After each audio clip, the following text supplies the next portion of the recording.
What's up, guys? It's K-Drive. Haven't uploaded a video like this in a long time, but recently I ordered this MadCatz C.A.T controller that works, I believe, on the PS3. I wanted to just try it out. It's a cool controller that I've always wanted to have, but never had the chance to get it. I saw it was available on MadCat's website and thought, why not give it a shot? So yeah, I've got a box opening here ready. We got the scissors in hand. We got the box ready to open, and I'm going to go ahead and do that. Let's get to opening.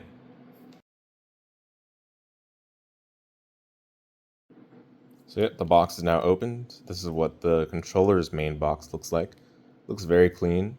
Haven't seen controllers that are like in this like old Xbox 360 slash, I guess, PS3 era format in a long time. Yeah, looking pretty fresh.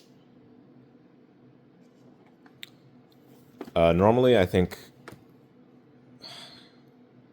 controller boxes have like a lot more packaging, but this one is pretty minimalistic with packaging. No worries. Let's take a peek inside.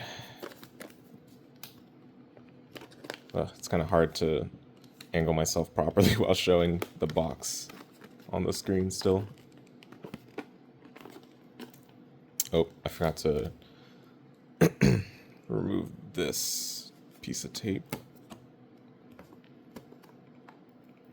Obviously, don't cut yourself when you're opening these. Make sure to use the scissors in a proper manner so that you're not cutting yourself.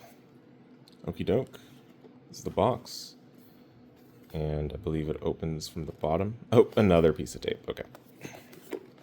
Makes sense. I think that's good enough.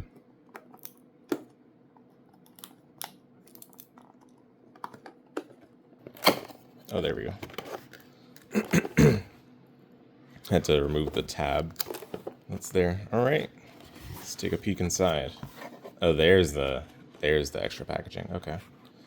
All right. All right, we got the Cat 7 manual here. We got some MadCatz stickers there too.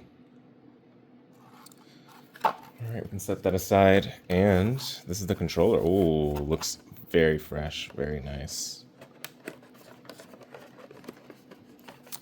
Yeah, I think the last time I was opening something like this, recording it, was the Chamba Crystal when I first got that several years ago, but didn't end up uploading it publicly, I don't think. So I'm not sure if that can be counted quite the same. Either way, oh dear. It's kind of seated in very firmly, which is fair. You don't want it to like fall out or anything. But we're gonna have to like push it out from the bottom. All right, there we go. This is it. It's looking extremely clean. Like it's got the kind of analog stick that you'd see in like an Xbox controller. And it's got a pretty nice D-pad. Oh, the D-pad is like separate buttons, it seems like. Not what I was expecting. I thought it was going to be like the DualShock D-pads where you can kind of feel it moving together, but no, these are separate buttons. Makes sense, kind of. Okay, those clicks are pretty loud on the L3, R3. Home button. Face buttons there. Let's see the back. Oh yeah, we got these, oh.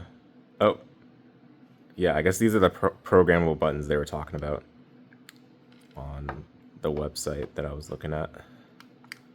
Pretty cool these look. Extra buttons here, I guess, and the bumpers and triggers. They feel nice to press. Of course, we got the wires. Well, I believe this is micro USB, or does it even come out?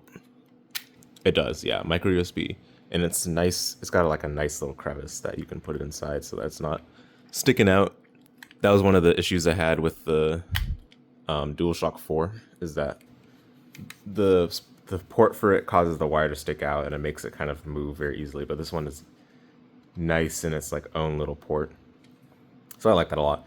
And then apparently there's this display that I'm not sure exactly what it's supposed to be for, but I'll check the manual later to understand that better.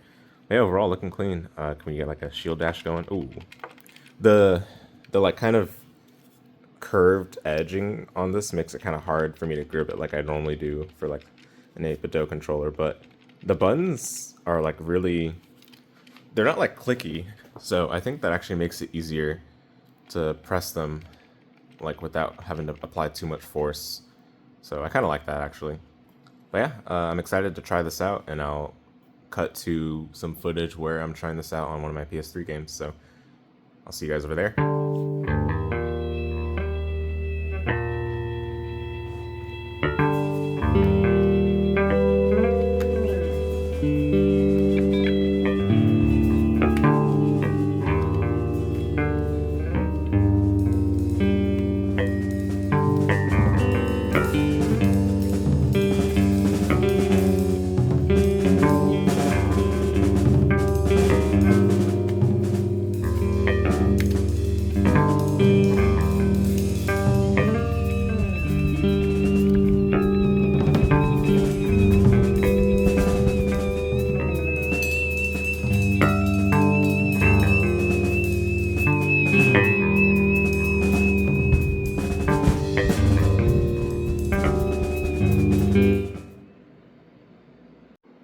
Alright, now that the controller is connected to the PS3, looks like we got that player 1 highlighted symbol, and all the buttons are glowing and stuff, so we can probably boot up a game now.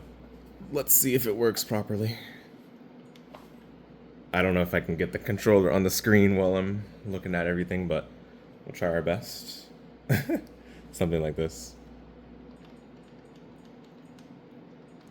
Okay, and there's, where's the game? There it is. So, I wonder if, since this has the Xbox layout, it's probably just this, right? Yeah, okay, that makes sense. I was wondering if it's gonna have this as confirmed or not, but I think I was overthinking it because usually this would be confirmed regardless. So, okay. So I've got Soten in the console right now. So hopefully this works. If this controller works properly, then, you know, surely everything will be okay regardless of the fact that it's a PS3 controller, right? Okay, boom. And we can hopefully select the save file.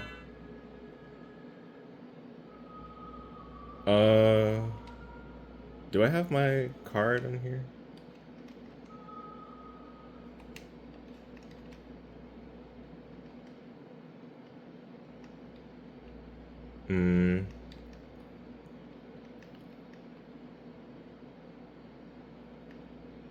I think it should be like this.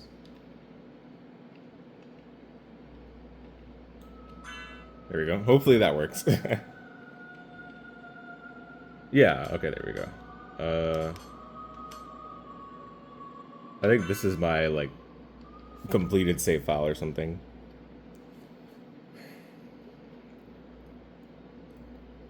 It's been a while since I've used this file, so, or, you know, this console for Soten in general. So yeah, you can only move the D-pad, kind of makes sense. I wonder if that's something you could set from here. Probably not.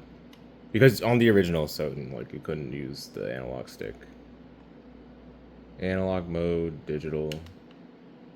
Interesting. Yeah, so I wonder... I wonder if it's possible to still use it, but regardless. Yep, there it is. So far, it feels fine, the D-pad. Like, I don't have any problems with it. Like, and obviously, the buttons, like, kind of not being as clicky as the 8-bit right here, makes it a lot better to, like, press them without having to apply as much force from what I can feel. I can kind of, like, lightly tap the buttons and it'll actuate. There's still, like, the buttons aren't, like, completely, like, thin, per se, like, you can see, kind of, like, hopefully. If I focus on the controller, there we go. You can see, like, they're not too tall, the buttons, but, you know, they're not also just like, oh, you just touch them and then they press, you know? So, I think that's pretty nice, I would say. Let's see if the D-pad is any easy to use. This is an easy way to test with the front slides. I'm definitely not used to them being like buttons. I think that's the most difficult part about this. Yeah, wow. It's like using like a keyboard almost. Like cuz they're separate buttons. I think if you're going to use this controller, maybe the D-pad might be something you have to ignore. Unless button-based D-pad, like 4 separate button-based D-pad is something that you're comfortable with. Cuz this honestly, even though this is like these buttons are a bit bigger and they're shaped like they would be on like the DualShock 4, which I have on the side here. Like they're shaped in the same way as this, right? But personally, I don't know if this D-pad is comfortable for me. If you're comfortable with that kind of D-pad, I guess this would be fine, but I would say it's pretty hard to find the comfort zone for like pressing 2 directional buttons at once, especially for diagonals. But definitely better than like the Nintendo Switch controller, 4 separate buttons D-pad, like what you see on like the Joy-Con or something. Like I much prefer something like this on the 8-bit controller, where like you can, like there's still separate buttons, but you can like kind of gradually do a motion into the other. Like, because if I were to do like Tetris Spirit right now, right, like I'd have to like kind of roll along separate buttons, which sometimes I can like accidentally press or miss the direction. Skill issue maybe, right? Obviously, but personally, I would say the D-pad is like not as desirable. However, if you use the analog is super loose and very clean. I think this would be good for FPSs or even fighting games, like KOF 13. If you have like a lot of involved motion inputs, then the analog could be useful for that. But maybe the D-pad is not as desirable, personally. Well, you can see if we can wing smash, but oh yeah, I don't even think I can wing smash on this. Because I'm always, yeah, I'm not comfortable with like the, oh wow.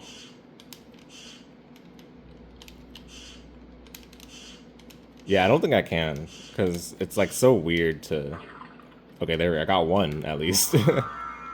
It's so weird to like roll your fingers along buttons like that. Like maybe if you're used to doing 360s, then it's probably not a big deal. But yeah, pretty nice feeling controller still. The buttons all feel great. Especially the shoulder buttons, I would say. The bumpers also feel great. They feel very similarly to like if you've ever handled an Xbox 360 controller. Honestly, a lot of the things about this controller are similar to Xbox 360 controller, except for maybe the D-pad here. But I personally, I wouldn't use the D-pad on a 360 controller either, so it's not a big deal to me. But yeah, overall, nice controller if you're ever looking for something that resembles the 360 controller, and especially if you want to use it on PS3, I'd say this is definitely recommend if you're a retro gamer like me. Even if not, this works perfectly fine on PC to my understanding, and it has an X input and D input switch, I believe, so shouldn't be any problem using it on PC, especially modern computers. Yeah, overall, thumbs up.